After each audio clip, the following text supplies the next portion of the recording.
Hello my dear YouTube family. तो आज हम स्टार्ट करने वाले हैं अपना स्टैंडर्ड 8 का सिविक्स चैप्टर नंबर 4, जिसका नाम है द इंडियन जुडिशियल सिस्टम। हम इसके क्वेश्चन आंसर करने वाले हैं। तो क्वेश्चन आंसर कुछ इस तरीके से मिलने वाले हैं आपको कि पहले मैं आपको उसके क्वेश्चन शो कर दूंगा, फिर उसके बाद आंसर इस पैटर्न में आपको मिलेंगे ताकि आपको कन्फ्यूजन ना हो। तो सबके इसी सीरीज में मिलेंगे, पहले क्वेश्चन फिर आंसर। और प्रीवियसली इसके सारे क्वेश्चन आंसर मैं कर चुका हूँ, आपने नहीं देखा है तो प्लेलिस्ट में जाओ यार, प्लेलिस्ट में जाकर देखो, मिल जाएंगे वहाँ पर। तो सबसे पहला क्वेश्चन है, choose the correct option and complete the statement. तो पहले इसके क्वेश्चन दिखेंगे आपको, ये रहे इसके क्वेश्चन नंबर 1, फिर इसके बाद उसका ऑप्शन रहा, ठीक है। फिर ये क्वेश्चन नंबर 2, ये उसका ऑप्शन रहा। अब आप चलोगे सीधा आंसर की तरफ। तो पहले का आंसर क्या है, law are made up by executive, ये आपको पहले में फिल कर देना। फिर सेकंड का आंसर आपको ये मिल गया।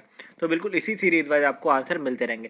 पहले आपको अगर पूरे क्वेश्चन है तो पहले पूरे क्वेश्चन देख लीजिए, ठीक है। उसके लिए मतलब मैचअप फिलअप जो भी है स्पेस छोड़ दीजिए, उसके आगे इसको फिलअप कर दिए। और नहीं भी छोड़ें तो डायरेक्ट यहाँ पे क्वेश्चन दिया हुआ है, ऑप्शंस आपको सिर्फ वहाँ से देखने।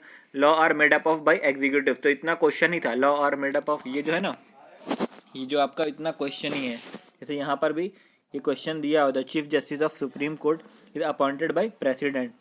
तो ये पूरा क्वेश्चन है, ठीक है। ये आपका आंसर है, प्रेसिडेंट। फिर बढ़ते हैं अपने नेक्स्ट क्वेश्चन की तरफ। तो फिर देख लेते हैं अपना नेक्स्ट क्वेश्चन क्या है। नेक्स्ट क्वेश्चन है, एक्सप्लेन द कॉन्सेप्ट। कुछ चीज़ें दे, उसको आपको कॉन्सेप्ट वाइज एक्सप्लेन करना है। जुडिशियल रिव्यू और पब्लिक इंटरेस्ट लेजिस्लेशन। तो पहले आप जुडिशियल रिव्यू के आंसर देख लो, ये रहे, ठीक है। आंसर बहुत बड़े नहीं है, लेकिन इतना डिफरेंस मतलब दूर दूर करके लिखे रहे हुए ना स्पेस देकर, तो इसलिए आपको थोड़ा बड़े लगेंगे। बट आंसर सिर्फ स्पेस दे देकर लिखा, देख रहे हो कितना ज़्यादा स्पेस छोड़ा है मैंने, तो इसलिए बस सबके बीच में डबल स्पेस छोड़ा है मैंने। फिर बढ़ते हैं अपने नेक्स्ट आंसर की तरफ। नेक्स्ट है फिर पब्लिक इंटरेस्ट लेजिस्लेशन।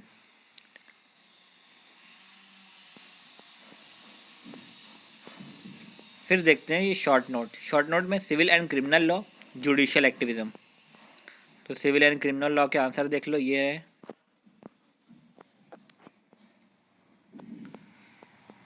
और फिर क्रिमिनल लॉ के आंसर, सेकंड का आंसर ये रहा, ठीक है। फिर बढ़ते हैं अपने नेक्स्ट आंसर की तरफ। ये नेक्स्ट का आंसर है जुडिशियल एक्टिविज्म। बहुत बड़ा आंसर नहीं है, सिर्फ छोटे ही है, ये देख लो, बस यहीं तक आंसर है। आंसर बड़े नहीं, बार बार बोल रहा हूँ कि सिर्फ उसके बीच में स्पेस है ना, इसलिए आंसर बहुत ईजी लैंग्वेज में दिए हुए हैं। और फिर भी आपको आंसर बड़े लगते हैं तो आप मेरे को बोलना, फिर मैं वो पेपर पे लिख कर आप लोगों को आंसर बिल्कुल छोटे छोटे पार्ट में, बट उस पॉइंट से ना आपका माइंड खुलेगा नहीं यार। आपको ना बड़े आंसर याद करने की हैबिट बनाना पड़ेगा, क्योंकि अब आप 9th-10th में जाओगे तो यार कैसे चलेगा। फिर आंसर इन ब्रीफ, तो उसके देख लो क्वेश्चन कौन कौन से हैं। ये रहा, उसके 3 क्वेश्चन है। फिर उसके आंसर की तरफ चलते हैं। तो ये है पहले का आंसर, देन ये है सेकंड वन का आंसर,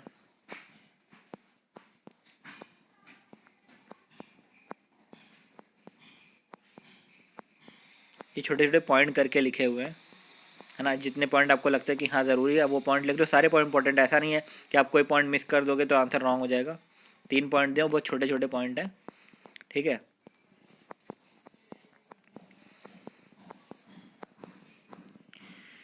फिर आंसर नंबर 3,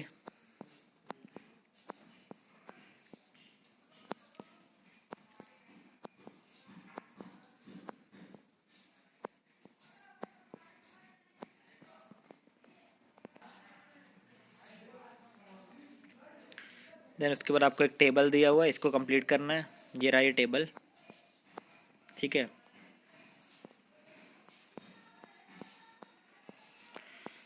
तो आप सोचोगे जैसे कि चीफ जस्टिस के पहले क्या आता है, तो आप देख लो यहाँ पर चीफ जस्टिस के पहले क्या लिखा है। यहाँ पर देख रहे हो, चीफ जस्टिस के पहले क्या है, हाई कोर्ट है, ठीक है। उसके पहले फिर दूसरे में क्या है, हाई कोर्ट के बाद क्या है, यहाँ जिसके साथ जो जुड़ा है वो आपको लिख देना है। लाइक अगर आपको हो तो मैं आपको बता दूँ, ठीक है। पहले मिडल से स्टार्ट करते हैं। सुप्रीम कोर्ट के बाद यहाँ पर हाई कोर्ट के बाद यहाँ पर सुप्रीम कोर्ट आएगा, ये जगह पर। यहाँ पर आप सुप्रीम कोर्ट लिखोगे, ठीक है। फिर इसके बाद सेकंड में अब ये आ गया, ये यहाँ पर इस जगह पे आप लिखोगे कहाँ, चीफ जस्टिस से पहले आप ये लिखोगे, यहाँ पर आएगा आपका कोर्ट चीफ, ठीक है। यहाँ पर आप कोर्ट चीफ लिख दोगे और फिर बचा यहाँ पर, तो यहाँ पर आपको ये ऑप्शन लिख देना है कि जस्टिस हाई कोर्ट, है ना, जो जस्टिस ऑफ हाई कोर्ट होते हैं उनको लिख देना आपको यहाँ पर ये वाले स्पेस में, ठीक है। अगली बार से मैं पूरा उसको टेबल में फिलअप करके दे दूँगा, टेंशन मत लो। फिर उसके बाद है right the function of high court, high court के फंक्शन बताने हैं, देख लो इसको सब पॉइंट वाइज दिया है मैंने, ठीक है। तो बहुत छोटे छोटे पॉइंट है, 3 ही पॉइंट है। तो फिर मिलते हैं अपने नेक्स्ट चैप्टर में, और आपको आंसर में कोई भी कमी लग रही है या कुछ भी इंप्रूवमेंट चाहिए तो आप कमेंट सेक्शन में बताओ कि सर ये इंप्रूवमेंट कर दो।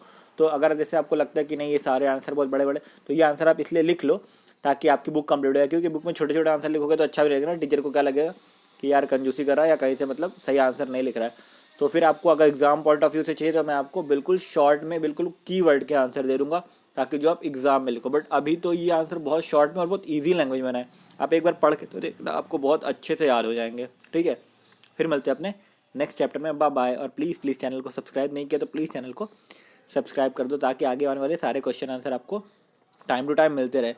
और जैसा आप बोलोगे कि मैं अगर क्वेश्चन आंसर आप बोलते हो ना कि अलग अलग टाइप से डालो, शॉर्ट के अलग डालो, फुल के अलग डालो, और मेरे पास एडिशनल क्वेश्चन आंसर भी है, लाइक जो वर्कबुक में होते हैं ना कि एडिशनल क्वेश्चंस जो वर्कबुक कंप्लीट करने के लिए नहीं मिलते, अगर आप बोलोगे तो मैं वो भी आंसर आपको दे दूँगा।